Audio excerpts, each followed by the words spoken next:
I wanted to welcome all of you folks to session 26. So we just had a great session 28 and with Patricia DeAngelis on the seed strategy. And now we're going to go into focusing on developing models for going from native wildland seed collection through to restoration.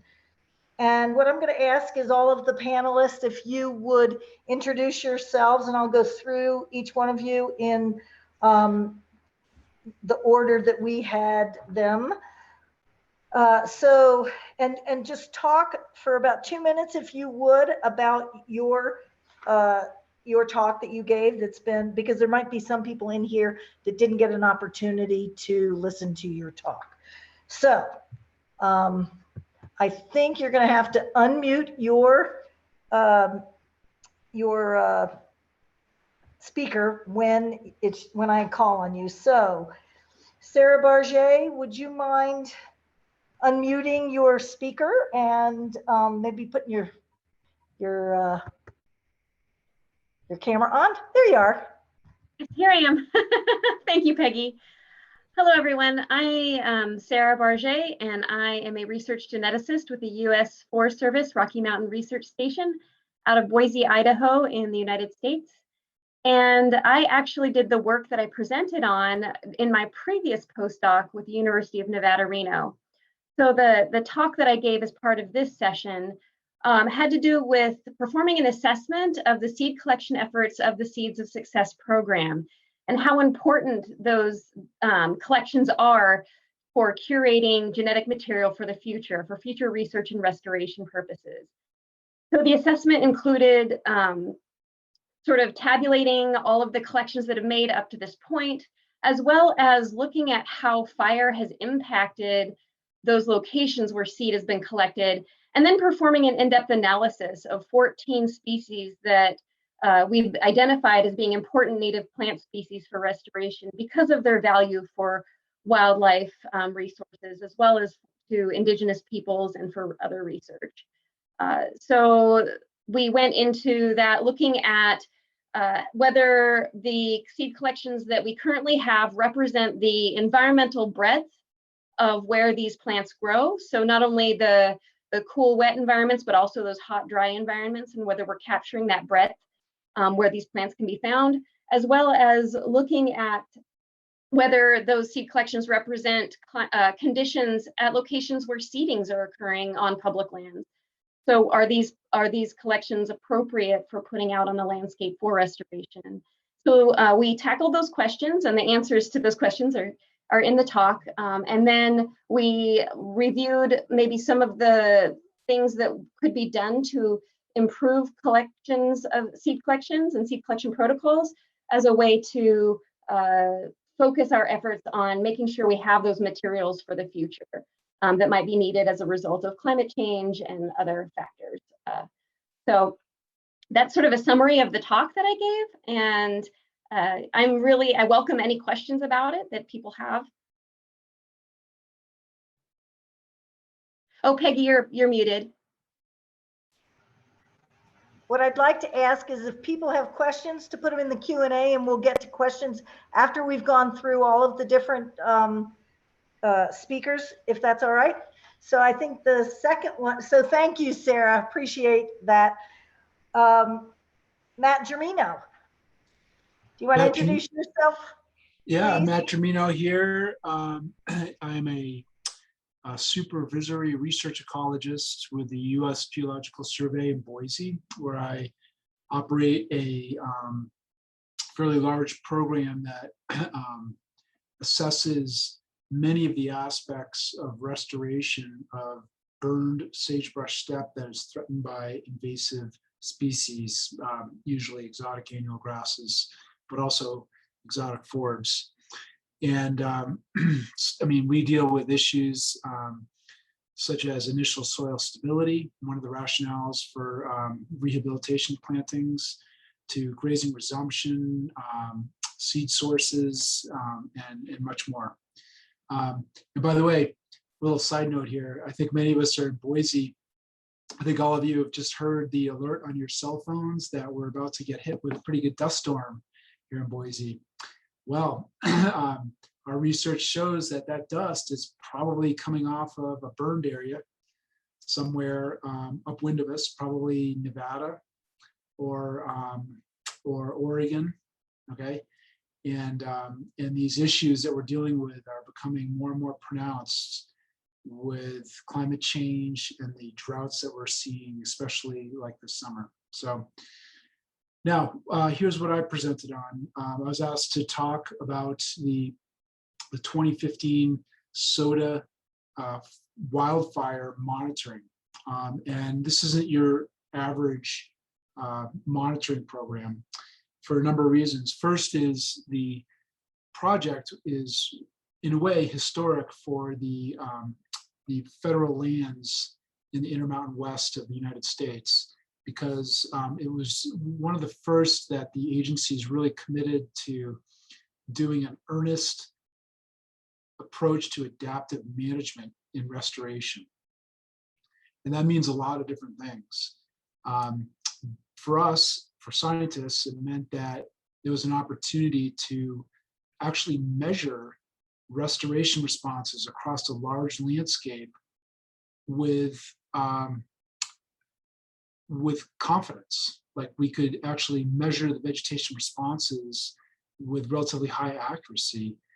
And that opened up a world of learning, actually almost overwhelming amount of information and insights are coming to us still every day that we analyze the data from this. Just an incredible trove of data that we were realizing that there's still so much to learn about vegetation recovery and how we can best intervene with restoration treatments to get vegetation recovery going in the right direction in our burned sagebrush steppe landscapes in the Western US.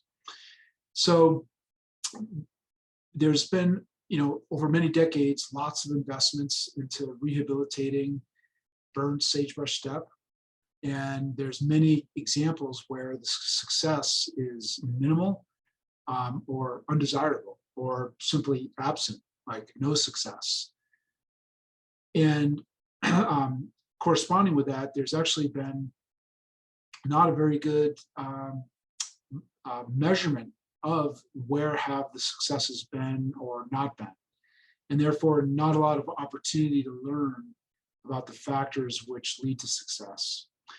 And corresponding with that, we don't really have a great rubric for understanding what should be the best metrics for these restoration investments. And what I tried to present in my talk is that we actually stand to learn. First of all, we need to use these restoration interventions as experiments, because frankly, that's what they are. There's a lot of uncertainty in the landscapes. There's uncertainty on how our methods, what will be the outcomes of them. And so they're experimental in nature. And they're also one of the best ways to improve our knowledge.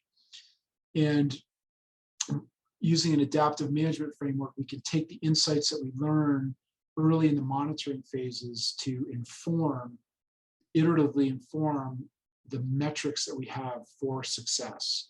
And I gave some examples for where we recognize that these aren't agricultural fields. Even though we're using agricultural tools like rangeland drills, we're using airplanes to broadcast spray herbicides homogenously across the landscape. Same thing with aerial broadcast of seed. Yet everybody on the call right now recognizes that the vegetation recovery probably isn't going to be homogeneous. So why should we have monitoring and metric rubrics that are predicated on homogeneity in the response? Well, that's actually what the agencies use right now.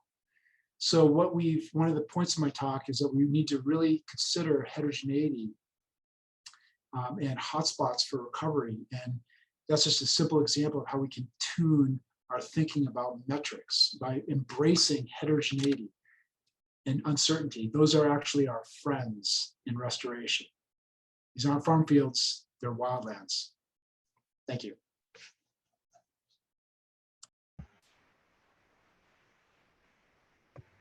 Sorry, guys, it takes me a minute to unmute myself. Thanks, Matt. Unfortunately, Jerry Benson, or maybe it's fortunate because he called and said he wasn't able to come because his fields are bursting and ready to be harvested in native seed. So I think we should all be thankful that that's the reason he's not able to join us. Jerry Benson is BFI Inc. It's Benson family that works on a lot of native seed for a lot of our agencies and projects. So he was going to talk about the private sector development or business of native seed growing. And he said there's so much work to be done that he's too busy harvesting. So I'm happy to say that he sends his regards, and he was sorry he missed the opportunity to talk with folks, but he'd be willing to take messages and talk to you later in the summer, maybe. So from there, Francis, if we could have you introduce yourself and give a brief intro to what you spoke about, that would be great. Sure. Thanks. Yeah, thank you, Peggy, for organizing the session. I'm Francis Kilkenny. I'm a research biologist with the U.S. Forest Service Rocky Mountain Research Station, also in Boise. I actually live a little west of Boise, and we're really getting the storm hitting us here. So, I am also the technical lead of the Great Basin Native Plant Project. My work primarily focuses on developing seed transfer guidelines for restoration plants in the Great Basin. And I also do work on experiments in restoration, looking at seed mixes, also worked with cultivation of seed. So I kind of have my hands in a number of different pies in terms of the plant material development angle and use on the land. So my talk is really about the history of plant material development in the Great Basin. I think if the main takeaway is really how much the goals that we have as humans, the economic goals that we have, the cultural goals that we have, are actually a huge driver of what we actually do in the science. And I think oftentimes we can be completely blind to things that we could be doing and studying and testing and ways to manage the land because of those goals and those attitudes. So I start off pretty much talking about a little history of the philosophy of science, to be honest, because I think that we sort of believe that science is kind of this pure logical process, and really it's not, it's human. And I talk a little bit about kind of the issues facing the Great Basin. Really the primary issues are overgrazing, invasion of annual grasses, fires, and then loss of habitat due to all of those disturbances, among others. And the way the talk is really structured is to compare two research programs. These are not the only research programs that have been done in the Great Basin for plant materials development, but they are two of the primary ones. And so it kind of tells an interesting story of mostly the ARS, that's the Agricultural Research Service, part of USDA, their forage and range lab primarily, and then the Rocky Mountain Research Station, and how the two have worked on plant materials development. And some of the organizational changes that have actually affected plant materials development, in particular the development of native species over time. Sort of surprisingly, when I really delved into the history, there was actually a really strong native plant material development program early on, before the 1950s, that actually was basically curtailed. And so we lost a lot of time, and a lot of the resumption of native plant materials development really started in the 1980s and beyond, and really got going more in the 1990s. And I also show an example of kind of research cultures and, with some of the attitudes that were put out by at least one of the research programs that I talk about.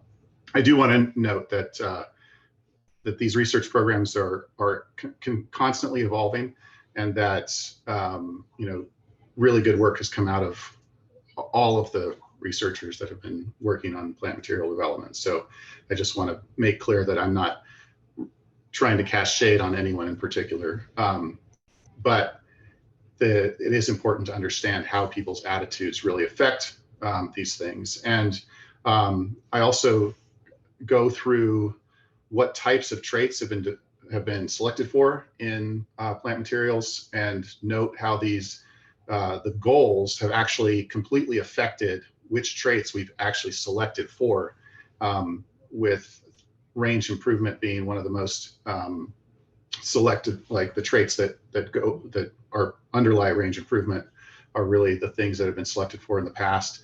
And plant community restoration has actually not been, when selecting plant materials, has not actually been a priority.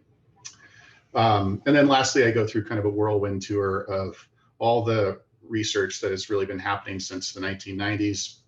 And really, this has been kind of an explosion of research that has happened. I mean, I think it's even quickening in pace, and there's more that's come out in the last 5 years than the last 10 years, than the last 20 years, and the last 30 years. So we're really in a renaissance of plant material development in the Great Basin.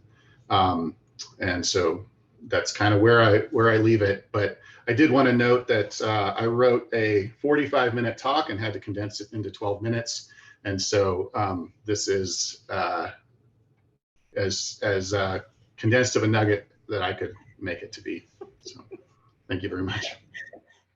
Well, thanks, Francis. Did I tell you I needed a 45-minute talk? I'm sorry if I did. No, it wasn't your fault, Peggy. There's just so much to cover. So Yeah. Okay. Well, good. Well, we want to hear the rest of it later. Okay.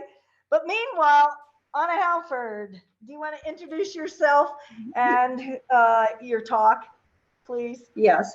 Hi. Thanks, Peggy, for organizing this session. I'm Anna Helford, and I am the state botanist for the state of Idaho for the Bureau of Land Management.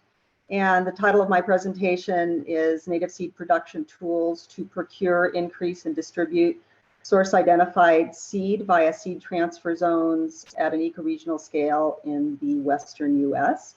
And my presentation focused on, delving into how, providing seed supply chain options through seed selection and procurement programs, how that really relies on information sharing and coordination in project planning to increase the availability of native seeds, getting to that heterogeneity that that was spoken about, and as well as Francis's emphasis on getting how natives have really become an emphasis in the Great Basin. So my presentation focused on a seed acquisition model, and which is helping to meet long-term source identified native seed needs necessary to create those diverse, resilient ecosystems that are also adaptable to climate change and environmental disturbances in general. So this procurement tool, which is called the Native Grass and Forb Increase Indefinite Delivery, Indefinite Quantity Contract, is really designed to provide restoration practitioners with genetically appropriate native seed by seed transfer zone, and trying to get more of our native source identified material out on the ground.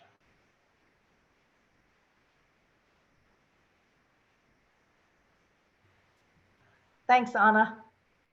And last but not least, Linda, would you introduce yourself in your talk, sorry. Absolutely. Yeah, no, it's First, I really enjoyed sitting in on some of the other sessions and watching the talks and hearing the discussions. So there's a lot of really impressive work going on out there. Thanks for joining us. I'm with the U.S. Forest Service, and I work for a unit called Restoration Services Team. All we do is native plant restoration. We work with a lot of other agencies outside of the Forest Service, and we revegetate highly disturbed areas using what I call hyper-locally collected plant propagules. So we go to the project itself before there's a disturbance, and we collect the plant material, grow it out or increase it, and then once the disturbance has been completed, we go back and put it back on the site. So my talk was, I named it Resiliency and Regulation, Creative Native Plant Revegetation, because a lot of what we do is help our partners meet regulatory requirements that, you know, for different permits that they needed for their project. So it can be complementary, it doesn't have to be adversary. And I just give some examples of implementation of on the ground projects and how we try to meet those goals.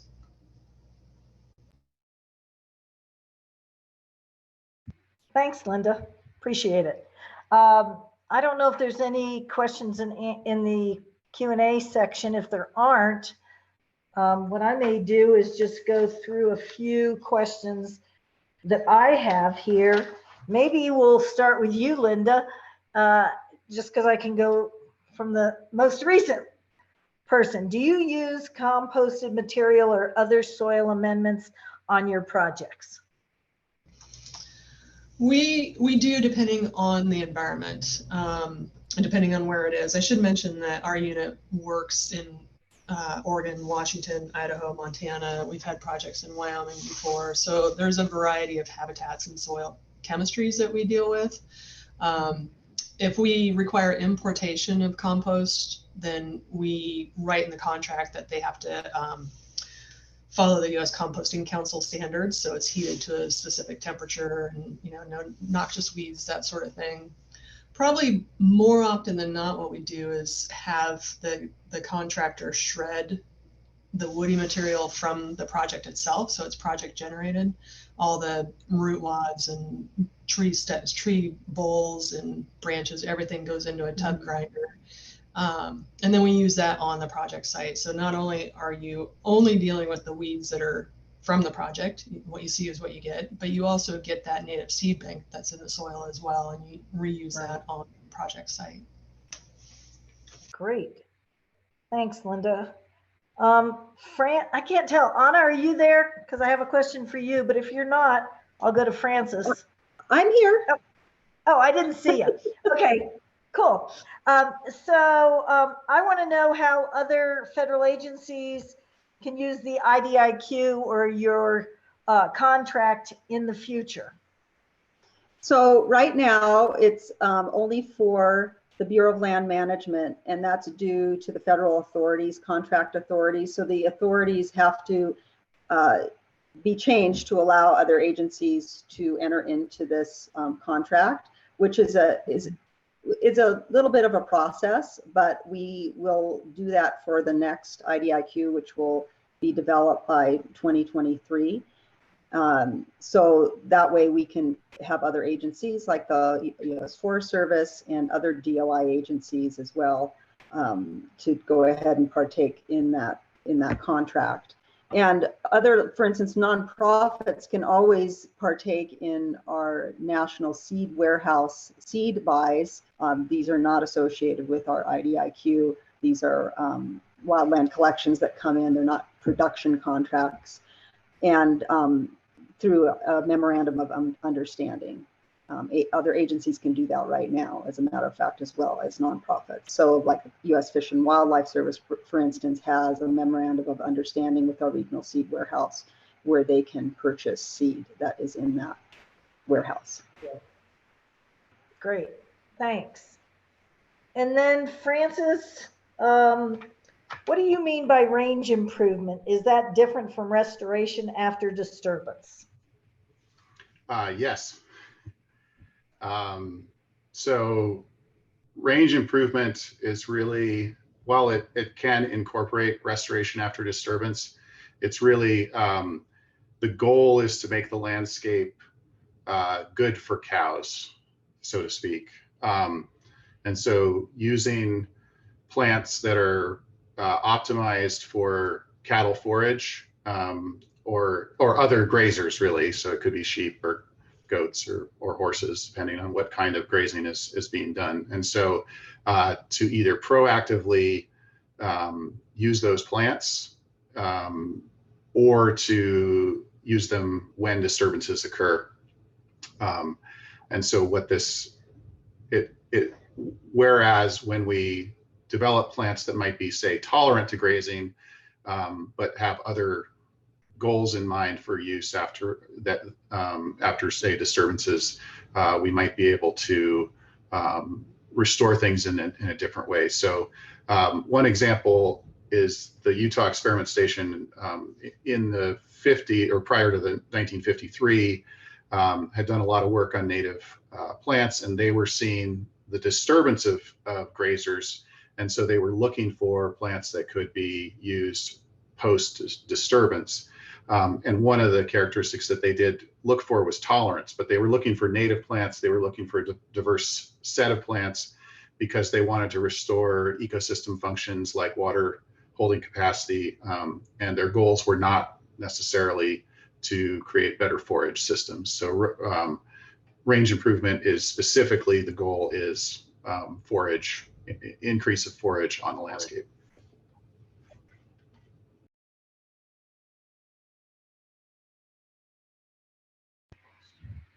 Oh, I just wanted to say quickly, we've had some power fluctuations out here. As I say, I'm a little outside of Boise, and we're getting the storm pretty hard.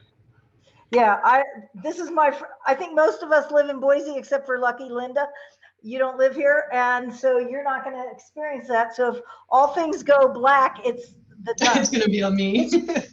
Yeah, right. It's going to be on you, Linda, to end it up. But right now, it's just the wind blowing out in my neck of the woods. But thanks, Francis. Matt, I was going to ask Matt, I was wondering if there was any economy of scale of your 2,000 plots or points of monitoring. Absolutely. And would you do that? Would you do that many again? I would. Okay. And yeah, I mean, so let me give an example. Okay, when we started, we were the guinea pigs for, has everybody heard of Survey 123 and R Collector? Yeah. And Mesa 2 tablets? Well, our crew of GS 5, 7, and 9 technicians were the guinea pigs on making that technology operational. Really, I mean, we were some of the first. We were hip and hip with all of the developers in that. And so, point being is, it was expensive at first. It was, but then very quickly, like within the second year, I calculated that our cost per plot, and these are plots which are fairly similar to Whoa. Yeah, that's stuff clinking against my house. Okay. And my garage door, I'm in my garage door is about to blow in. Well, everybody should stay safe, please. Look at your bike helmet, Matt.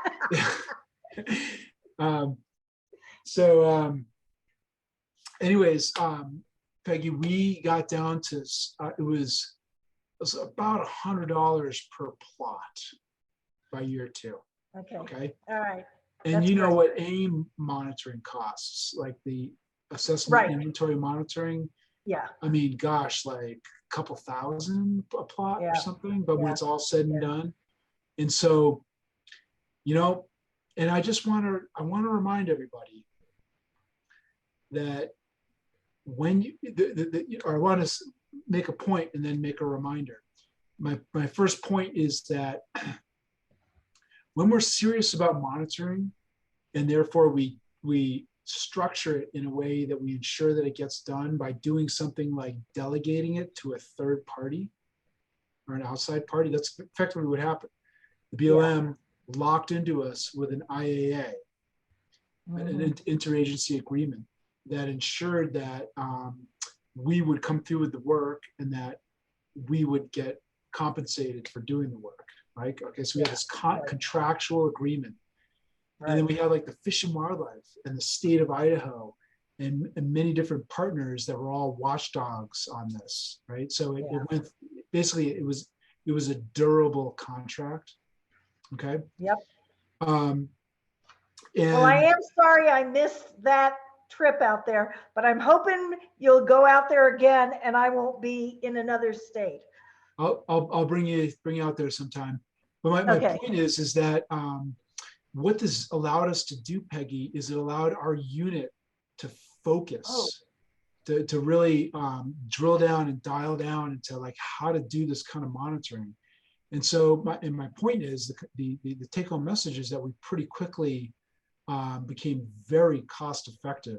More so, we're more cost effective than the BLM can be internally, because we're able to task people, you know, like to basically configure ourselves specifically for the activity. And this raises, you know, you can do all the restoration in the world and have great success. Yeah. But if you don't have a way of quantifying that success, then the program's going to struggle. Yeah. Because you know, people like you know that when people make investments, they want to know what the return on the investment is, and that is metrics of success. And you got to have the monitoring for that, and that monitoring cannot be a disposable activity. Right. And the depending upon what. And the good news is that you got the money and the signature that said we are committed to this. That's right. And sometimes with funding being the way it is, it's very difficult to guarantee that. So there was still challenges. Every year I had to battle to make it come through. Yeah. But like we had the initial, and now what's happened, Peggy, is that, okay, two things. One is that people realize like, wow, this can actually be done. Number two, wow, it's actually not that expensive compared to how much money was poured into all the seeds, you know, and the contracts for aerials, and like even the cost of paying people to do the you know, the NEPA clearances and all that kind of stuff, and then working with partners, very expensive, right? So it's all said and done, the monitoring is actually cheap. It's more expensive to not do it. I agree. Thank you. Peggy, I just wanted to note there are some Q&A questions that are coming up if you press the Q&A. Okay, let me get unless are they on SOS aimed at any of the okay, I want to give Sarah Barget a chance. A question I have is, would you have recommendations to SOS on their future collection protocols and efforts? And then I'll get back down to some of these, okay? Thank you, Peggy. I appreciate that question. Yes, I do feel like that right now, the SOS protocol is really good for collecting from populations that haven't been severely impacted by disturbances, but there are occasions when there are populations that represent very hot and dry environments that may have experienced more disturbance and invasion than others. And so I feel like it's really important for us to think about how we might be able to preserve that genetic material, because if those native plants can still persist in those areas of disturbance that are invaded, those populations may have the traits that we're looking for in the particularly difficult restoration contexts. And so I don't think there's going to be a one size fits all for the protocol. I think it might be something where we have to look at the natural history of a particular species and decide based on that, whether it's perennial or annual and other factors. But I do think that there is potential to make some alterations in order to be able to capture that genetic material. Yeah. Thanks, Sarah. Thank you, Peggy. Let's get to the questions. I've got one from Patricia DeAngelis and says, aimed at any of the panelists, what gives you hope or pause about native plant materials development in the US? If anybody has an answer, they should unmute. Yeah. Well, I mean, in the US in general, I think we've got a lot of positives, especially with the you know, national seed strategy, et cetera. I mean, I think a lot of organization and coming together across the U.S. is really happening.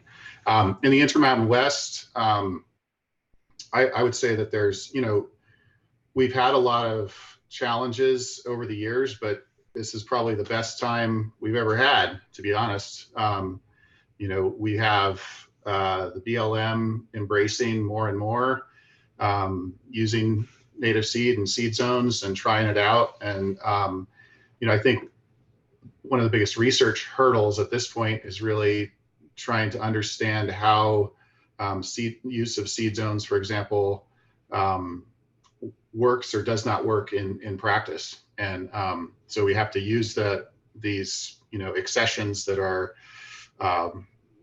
sourced, and we know the sources across the landscape, and determine how well they work.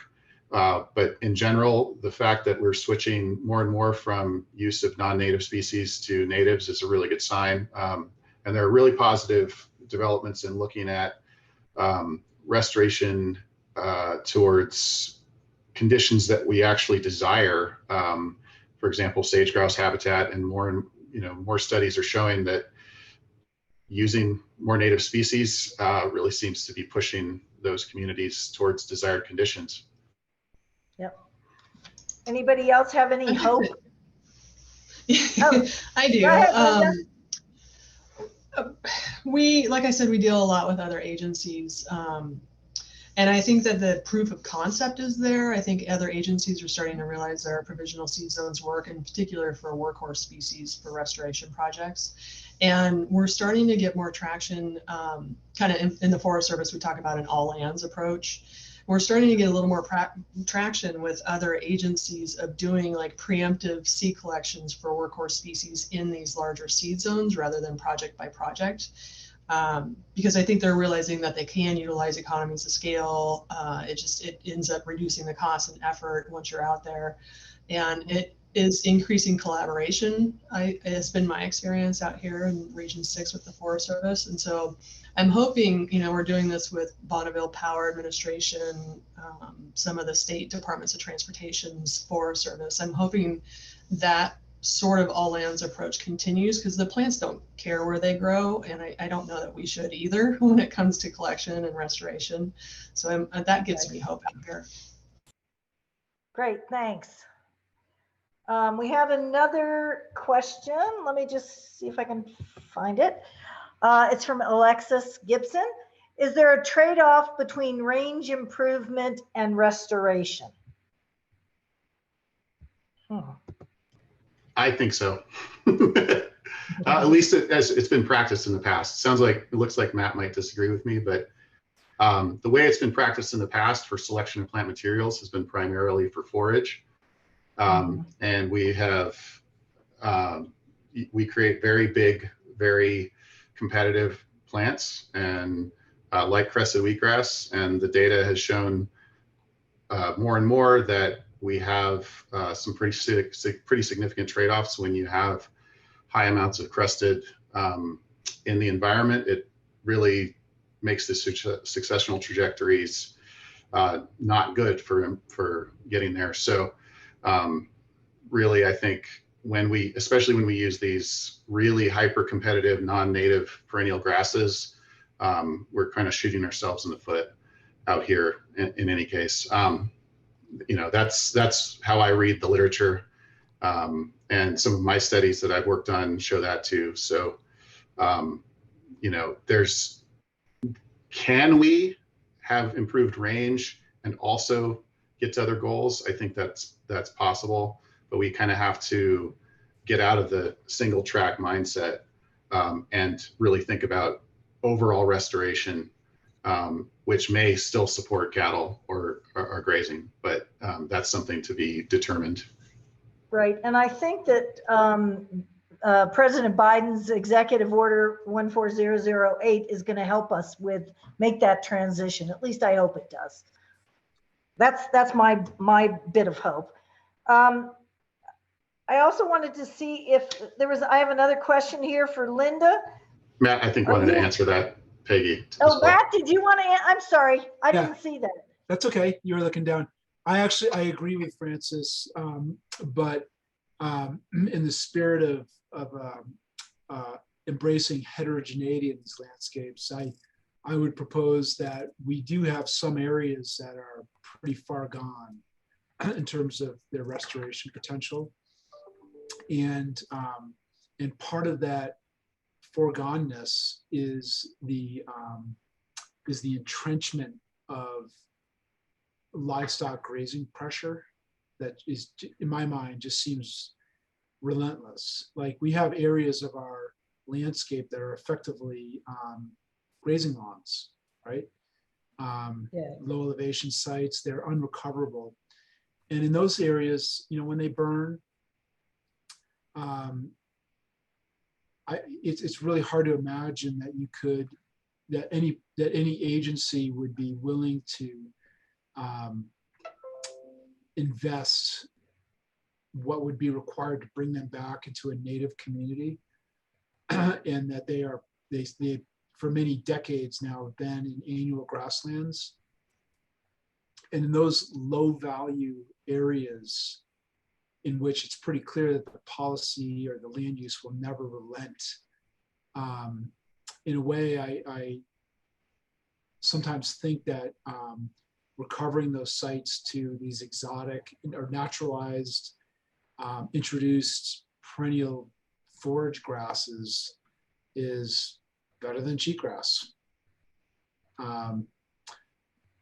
But like Francis, I am deeply concerned when I see areas that have more potential have effectively the towel thrown in, and we see these aggressive forage grasses planted, where in fact natives would be a much better choice, in my opinion. Okay, thanks.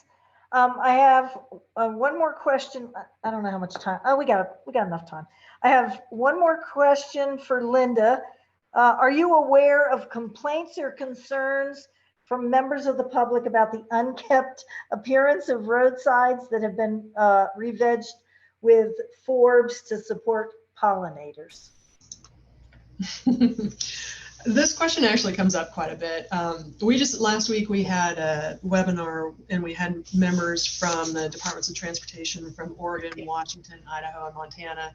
This question came up on that too. And all of us, whether, you know, in project management, restoration, state Department of Transportation maintenance, have not received or heard of complaints. In fact, the public tends to like to see forbs on the roadsides. It came up in our session because the question was more that State Department of Transportation maintenance crew was using that as a rationale of not including pollinator supporting forbs. They were saying that the public would complain and that they would hate it, but none of us on the webinar have experienced that.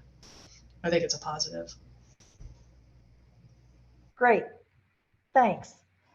Let's see, there's another question up here, and it's from Alexandra Sefra, and it's how effective is creating seed shed or seed amplification supply chains along an ecoregional framework where seed zones haven't been well established, i.e. the Northeast?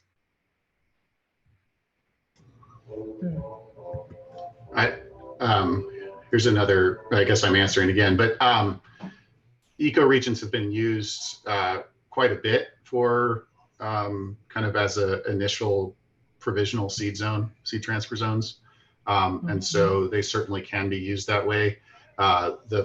Generalized provisional seed transfer zones that Bauer et al. Developed for the US actually are intersected with the ecoregions to create those seed zones, and the recommended use is you use both of those. But I think there has been success found in using an ecoregional framework in the past. And I think, you know, there's several, we haven't really been working in the East, those of us in BLM and out West, but there are folks that are further developing those provisional seed transfer zones from Bauer et al. And they're doing it in the southeast, I know, out of the Southeastern Grasslands Initiative. I don't know who's working on that in the northeast, but maybe, oh, I don't know if Ed Toth is on or not. And he's certainly active in the northeast, but I don't know if we can get his take on it. I don't think we can. So I'm gonna say that's it. I don't know. Do we have any more questions for the panelists? I'm not seeing any more. Well, we've got about a minute. Oh, well, we don't have much more than a minute, but I want to thank everybody, all the panelists and the participants for your time and energy. We're going to try and see about getting copies of this because I know that there is some folks that are interested that weren't able to attend. So we'll see what we can do with SER on that. Meanwhile, I really appreciate all your energy and that 45-minute talk, Francis. We'll get it later, okay? It wasn't for naught, okay? And thanks so much, everyone, and have a good rest of your evening. And come visit us at the Plant Conservation Alliance booth and the BLM booth. And have a good rest of your evening. Adios. Thank you, Peggy. Oh, Thank you're welcome. you, Peggy. Bye-bye. Bye. Thank you.